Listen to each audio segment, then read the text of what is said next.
Hi, this is State Representative J.T. Wilcox. I'm the House Republican Leader down here in Olympia, and we're coming off floor action for one of the most important days in the legislative session. That is House of Origin cutoff. And bills need to pass now unless they're necessary to implement the budget, or they are dead. And we've had a couple of really long days. We had a very long debate yesterday that started at about 9 p.m. and ended up about 6:30 this morning. And that was House Republicans doing everything we could to debate against a bill that is something that's going to have a negative effect on the economy and make life much more expensive for everyone that lives in Washington. You may remember that about 20 years ago, there was an initiative that the people of Washington voted on that said we are not going to have a very complicated set of regulations that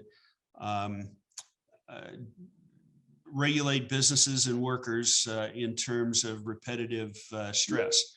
And that has been a law for about 20 years. The Democrats proposed reversing that and directing the Department of Labor and Industries to create a huge new set of regulations penetrating every part of the private economy, from people that work in cosmetology to people that work in factories. It would make everything more expensive for all of us, and the timing couldn't be worse for that. We're dealing with some of the highest inflation that we've seen in 40 years.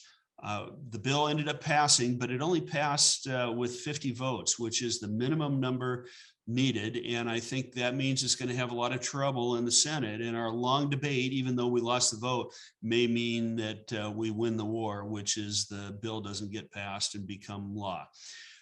Because of that long debate and because of the cutoff, there were a number of bills that are going to die on cutoff that we thought were bad for the economy. And I'm glad that we got this done. Also bad for the people of Washington. One bill that's gotten quite a bit of interest is HB 1727, and that would eliminate statewide general elections in odd number years. It really seems like that bill was designed to provide advantages to one party and not the other. And so we think that all elections should be fair. And we were glad that that bill didn't make it past the cutoff. There was also another bill that would make it impossible to continue to use natural gas in new construction in the future for both commercial and residential buildings. And that would make our economy and our cost of living that much higher. And at the same time, I think make our system less resilient because we would only have one source of energy to rely on. Not a good idea for any of us. And we're glad that our efforts mean that that bill isn't going to go forward this year. Two other bills that are interesting. There was a bill that would have laid the groundwork for rent control. Not a good idea. It creates a lot of rigidity in the rental housing market and means that there's a lot less incentive for people to build new housing. And we need new housing in the state of Washington. And then lastly, a bill that says you can be eligible for unemployment if you quit your job, rather than ensuring for people that work for companies that close or have major layoffs.